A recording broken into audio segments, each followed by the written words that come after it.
Hello dear student, welcome to my YouTube channel. तो आज हम लोग देखने वाले हैं जेक बोर्ड क्लास 10 का हम लोग मैथ का वायरल क्वेश्चन पेपर देखने वाले हैं, जो कि आपको 16 तारीख को बहुत ही मदद पहुंचाएगा। तो बिल्कुल वीडियो को लास्ट तक जरूर देखिएगा, आपको एक भी प्रश्न छोड़ना नहीं है, नहीं तो आपका बिल्कुल मोए मोए हो जाएगा। तो चलिए बढ़ते हैं हम लोग पहला नंबर प्रश्न की ओर बढ़ते हैं। सभी प्रश्नों को आपको ध्यान से देखना है ताकि आपका एग्जाम बिल्कुल गर्दा जाए। देखिए, प्रश्न संख्या 1 से 30 तक बहुविकल्पीय प्रश्न रहेगा और प्रत्येक प्रश्न का आपको 1 अंक मिलेगा। कितना अंक मिलेगा? 1 अंक मिलेगा। तो बिल्कुल ध्यान से देखिए आप लोग।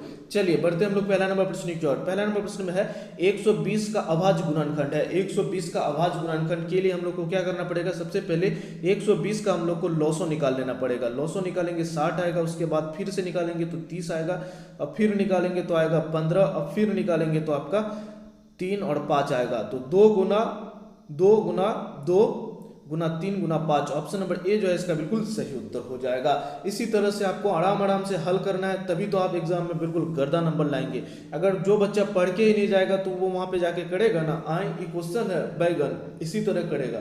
तो बिल्कुल आपको ध्यान से देखना है। चलिए बढ़ते हम लोग दूसरा नंबर प्रश्न की ओर। कड़ा है अभाज्य गुणनखंड 2 गुना 2 गुना 2 गुना 3 गुना 3 का मान है। तो सबसे पहले 2 गुना 2 दुना 4, 4 दुना 8, 8 तिया 24, 24 तिया 72, ऑप्शन नंबर बी जो है इसका बिल्कुल सही उत्तर हो जाएगा। चलिए आगे बढ़ते हम लोग तीसरा नंबर प्रश्न की ओर। सभी प्रश्नों को आपको ध्यान से देखना है, आप बिल्कुल एग्जाम में जाके गर्दा मचाएंगे। इसी तरह का प्रश्न आपको देखने को मिलेगा। चलिए तीसरा नंबर प्रश्न में है 6 और 20 का एचसीएफ क्या है? Higher common factor. तो एचसीएफ निकालने के लिए हम लोग क्या करते हैं? सबसे पहले निकाल लेंगे 20, उसके बाद 6 तिया 18 आ गया 2, उसके बाद 6 आ गया, 3 बार में कट गया इसका, तो आ जाएगा 2। ऑप्शन नंबर ए जो है इसका बिल्कुल सही उत्तर हो जाएगा। चलिए आगे बढ़ते हम लोग 4 नंबर प्रश्न की ओर। 4 नंबर प्रश्न में कड़ा है किसी पूर्णांक m के लिए प्रत्येक विषम संख्या का रूप है। किसी पूर्णांक m के लिए प्रत्येक विषम संख्या का रूप है। कोई भी पूर्णांक संख्या उसमें m के लिए विषम संख्या का रूप क्या होगा? तो 2n+1 होगा। ऑप्शन नंबर डी जो है इसका बिल्कुल सही उत्तर हो जाएगा। चलिए आगे बढ़ते हम लोग 5 नंबर प्रश्न की ओर। 5 नंबर प्रश्न में कर रहा है बहुपद x² - 3 का शून्यक है। बहुपद x² - 3 का शून्यक क्या होगा? तो इसका जो सही उत्तर होगा वो जाएगा ऑप्शन नंबर सी हो जाएगा, -√3, 3√3। ऑप्शन नंबर सी जो है इसका बिल्कुल सही उत्तर हो जाएगा। चलिए आगे बढ़ते हम लोग 6 नंबर प्रश्न की ओर बढ़ते हैं। 6 नंबर प्रश्न में है यदि a बराबर क्या दिया गया है और तो 3a का मान ज्ञात करना है। तो क्या करना है? 3 से सभी को गुना कर देना है। तो 3 हो गया, उसके बाद इसको फिर 3 से गुना करेंगे तो 3 तिया 9, फिर 2 को करेंगे तो 3 दूना 6 और 6 को करेंगे 3 से गुना तो 6 तिया 18। तो ऑप्शन नंबर आप अगर सी देखेंगे तो बिल्कुल सही उत्तर हो जाएगा। चलिए आगे बढ़ते हम लोग, और बिल्कुल आप कमेंट पे जरूर बताइएगा कि आप कितने प्रश्न का हल कर पाए हैं, और तभी तो आपको पता चलेगा आप एग्जाम में गर्दा मचाएंगे कि नहीं मचाएंगे। चलिए 7 नंबर प्रश्न की ओर बढ़ते हैं। 7 नंबर प्रश्न में कड़ा है एक द्विघातीय बहुपद जिनके शून्य का योग और गुणनफल क्रमशः -3 और 2 है। तो आपको द्विघातीय समीकरण पता करना है, वो द्विघातीय समीकरण कौन सा है? तो 7 का जो सही उत्तर हो जाएगा वो जाएगा ऑप्शन नंबर ए हो जाएगा, x² + 3x + 2 हो जाएगा। आपको यहाँ पे योग दिया गया है और क्या दिया गया है? गुणनफल दिया गया है। योग दिया गया है -3 और गुणनफल क्या दिया गया है? 2 दिया गया है। तो यहाँ से आपको क्या करना है? द्विघातीय बहुपद निकालना है। बहुत सभी बच्चे ऐसे भी हैं कि फटाफट से आंसर दे देते हैं। चलिए बढ़ते हैं हम लोग 8 नंबर प्रश्न की ओर। 8 नंबर प्रश्न में है a1/a2 बराबर b1/b2 और नॉट इक्वल टू c1/c2। तो समीकरण का निकाय यहाँ पे दिया गया है, तो इसका जो होगा कोई हल नहीं होगा। ऑप्शन नंबर ए जो है इसका बिल्कुल सही उत्तर हो जाएगा। a1/a2 और b1/b2 is not equal to अगर c1/c2 हो जाता है तो इसका कोई हल नहीं होगा। ऑप्शन नंबर ए जो है इसका बिल्कुल सही उत्तर हो जाएगा। चलिए आगे बढ़ते हम लोग 9 नंबर प्रश्न की ओर बढ़ते हैं। 9 नंबर प्रश्न में कड़ा है रेखीय समीकरण युग्म 2x - y बराबर 5 और 3x + 2y बराबर 4 का हल है। समीकरण युग्म दिया गया है क्या? 2x - y बराबर 5 और 3x + 2y बराबर 4 का हल है। तो इसको आप हल कर लेंगे, इसका जो सही उत्तर होगा 9 का वो हो जाएगा ऑप्शन नंबर ए हो जाएगा, x बराबर 2 और y बराबर -1 आएगा। इसको अगर हल करेंगे तो आपका आ जाएगा x बराबर 2 और y बराबर -1। देखिए आपको हल भी करना है, तभी तो आप एग्जाम में जाके इसी तरह का प्रश्न देखेंगे और आपको गर्दा मचाने में मजा आ जाएगा। चलिए 10 नंबर प्रश्न की ओर बढ़ते हैं। 10 नंबर प्रश्न में कड़ा है रेखीय समीकरण युग्म जिसका हल होता है क्या कहलाता है, उसको हम लोग क्या कहते हैं, जिसका समीकरण का जो है हल होता है उसको हम लोग क्या कहते हैं, तो हम लोग उसको क्या कहते हैं, संगत कहते हैं। और जिसका हल नहीं होता है तो उसको क्या कहते हैं हम लोग, असंगत कहते हैं। रेखीय समीकरण जिसका हल होता है उसको क्या कहते हैं, संगत कहते हैं, और जिसका हल नहीं होता है उसको हम लोग असंगत कहते हैं। ऑप्शन नंबर बी हो जाएगा। अगर पूछ देखिए जिसका हल नहीं होता है तो असंगत हो जाएगा। चलिए आगे बढ़ते हम लोग 11 नंबर प्रश्न की ओर बढ़ते हैं। 11 नंबर प्रश्न में है समीकरण युग्म दिया गया है 3x + 2y = 5 और भी दिया गया है क्या, 2x - 3y = 7 के कितने हल होंगे, के कितने हल होंगे। तो 11 का जो सही उत्तर हो जाएगा 1 हल होंगे। ऑप्शन नंबर ए जो है इसका बिल्कुल सही उत्तर हो जाएगा। चलिए आगे बढ़ते हम लोग 12 नंबर प्रश्न की ओर। 12 नंबर प्रश्न में करा है समीकरण निकाय 2x + y - 6 = 0 और क्या दिया गया है 2x - k y और उसके बाद +2y 2 = 0 के अद्वितीय हल होने के लिए k का मान नहीं है, तो नहीं है फिर -1 हो जाएगा। ऑप्शन नंबर ए जो है इसका बिल्कुल सही उत्तर हो जाएगा। चलिए आगे बढ़ते हम लोग 13 नंबर प्रश्न की ओर। 13 नंबर प्रश्न में है यदि रेखीय समीकरण का कोई युग्म असंगत है तब उनके आलेख की रेखाएं होगी, तब उनके आलेख की रेखाएं जो है समांतर होगी, समांतर होगी तभी तो असंगत होगा, उसका कोई हल नहीं होगा।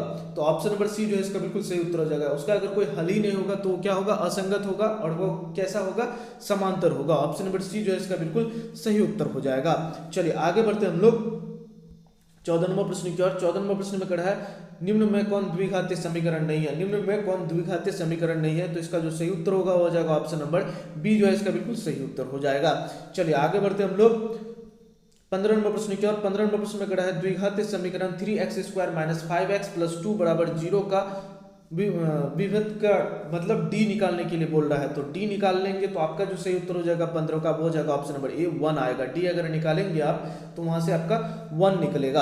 आपको बिल्कुल धीरज रखना है और आपको ध्यान से बनाना है। जो भी प्रश्न आप पढ़े हैं उसी तरह का ही प्रश्न आपको एग्जाम में देखने को मिलेगा, आपको गर्दा मचाना है। चलिए बढ़ते हम लोग 16 नंबर प्रश्न की ओर। 16 नंबर प्रश्न कहा है x² + bx + c = 0 के 2 बराबर वास्तविक मूल होंगे, तो इसका जो सही उत्तर होगा वो हो जाएगा ऑप्शन नंबर सी हो जाएगा। चलिए आगे बढ़ते हम लोग 17 नंबर प्रश्न की ओर बढ़ते हैं। 17 नंबर प्रश्न में कहा है द्विघातीय समीकरण 2x² - 5x + 3 = 0 के मूल की प्रकृति है, मूल की प्रकृति जो है कैसी है, तो इसका जो सही उत्तर हो जाएगा वो हो जाएगा ऑप्शन नंबर बी वास्तविक और असमान है। कैसा है, वास्तविक और असमान है। ऑप्शन नंबर बी जो है इसका बिल्कुल सही उत्तर हो जाएगा। चलिए आगे बढ़ते हम लोग 18 नंबर प्रश्न की ओर। 18 नंबर प्रश्न में कहा है द्विघातीय समीकरण 2x² + kx + 3 = 0 के मूल समान है तो k का मान होगा।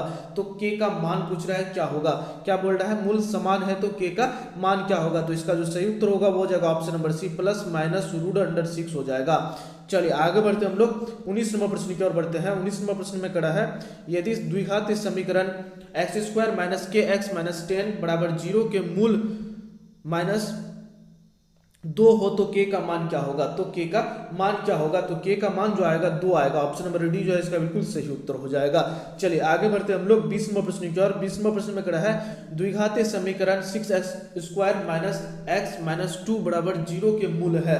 6x² - x - 2 = 0 के मूल है, तो इसका जो सही उत्तर होगा 20 का वो हो जाएगा ऑप्शन नंबर ए हो जाएगा। चलिए आगे बढ़ते हैं 2/3 -1/2। चलिए आगे बढ़ते हम लोग 21 नंबर प्रश्न की ओर। 21 नंबर प्रश्न में कहा है एपी आपको दिया गया है 3,3,3 का सार्वंतर मतलब डी पूछ रहा है, तो डी बराबर हम लोग क्या पढ़े हैं a2 - a1, क्या पढ़े हैं a2 - a1, तो 3 - 3 करेंगे तो क्या आ जाएगा 0 आएगा। ऑप्शन नंबर सी जो है इसका बिल्कुल सही उत्तर हो जाएगा। इसी तरह का होला प्रश्न आपको एग्जाम में देखने को मिलेगा, आपको गर्दा मचाना है। चलिए बढ़ते हम लोग 22 नंबर प्रश्न की ओर। कहा है एक एपी का प्रथम पद 10 और सार्वंतर 10 है तो दूसरा पद होगा। आपको प्रथम a1 दिया गया है, a1 क्या दिया गया है 10 दिया गया है, और d दिया गया है, d क्या दिया गया है 10 दिया गया है। आपसे पूछ रहा है a2 क्या होगा, तो a2 बराबर क्या हो जाएगा a1 + d होता है a1 + d, तो 10 + 10 क्या हो जाएगा 20 हो जाएगा। ऑप्शन नंबर बी जो है इसका बिल्कुल सही उत्तर हो जाएगा। इसी तरह से आप हल करेंगे तो बिल्कुल आपका एक भी ऑब्जेक्टिव गलत नहीं होगा, आपका बिल्कुल गर्दा नंबर आएगा। चलिए बढ़ते हम लोग 23 नंबर प्रश्न की ओर। करा है एक एपी में यदि a बराबर 7 और d बराबर 3 और n बराबर 8 तब an का मान होगा। तो an का हम लोग फॉर्मूला क्या पढ़े हैं, an बराबर होता है a + n - 1 × d। a क्या दिया गया है 7 दिया गया है और प्लस हो गया उसके बाद n क्या दिया गया 8, अब माइनस में 1 और d क्या दिया गया है, d दिया गया है 3 दिया गया है, तो 7 प्लस आ जाएगा आपका 8 में 1 गया 7 और गुना 3, फिर 7 प्लस 7 21, तो आपका आ गया 21 और 7 28। ऑप्शन नंबर अगर आप सी देखेंगे तो बिल्कुल सही उत्तर हो जाएगा। ऑप्शन नंबर सी जो है इसका बिल्कुल 23 का हो जाएगा।